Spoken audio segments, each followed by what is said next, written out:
السلام علیکم ورحمۃ اللہ وبرکاتہ۔ دو نوعمر بچوں کو بازار بھیجا گیا، ایک کو پرانے کپڑے پہنا کر بھیک مانگنے اور دوسرے کو مختلف چیزیں دے کر فروخت کرنے بھیجا۔ شام کو بھکاری بچہ 800 روپے اور مزدور بچہ 150 روپے کما کر لایا۔ دراصل ہم بحیثیت قوم انجانے میں بھیک کی حوصلہ افزائی کرتے ہیں اور محنت مزدوری کی حوصلہ شکنی کرتے ہیں۔ ہوٹل کے ویٹر، سبزی فروش اور چھوٹی سطح کے محنت کشوں کے ساتھ ایک ایک پائی کا حساب کرتے ہیں اور مشٹنڈے بھکاریوں کو 10 20 بلکہ 150 روپے دے کر سمجھتے ہیں کہ جنت واجب ہو گئی۔ مانگنے والوں کو صرف کھانا کھلائیں اور مزدوری کرنے والوں کو ان کے حق سے زیادہ دیں۔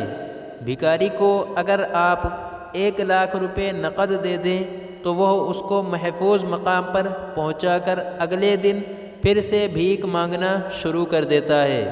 اس کے برعکس اگر آپ کسی مزدور یا سفید پوش آدمی کی مدد کریں تو اپنی جائز ضرورت پوری کر کے زیادہ بہتر انداز سے اپنی مزدوری کرے گا۔ گھر میں پیسے جمع کریں بھیک کے لیے، مناسب رقم جمع ہو جائے تو اس کے نوٹ بنا کر ایسے آدمی کو دیں جو بھکاری نہیں۔ اس ملک میں لاکھوں طالب علم، مریض، مزدور اور خواتین ایک ایک ٹکے کے محتاج ہیں۔ مدد کریں تو 1 روپیہ بھی آپ کو پل صراط پار کرنے کے لیے کافی ہو سکتا ہے۔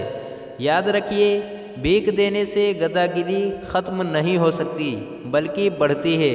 خیرات دیں منصوبہ بندی اور احتیاط کے ساتھ، اس طرح دنیا بھی بدل سکتی ہے اور آخرت بھی۔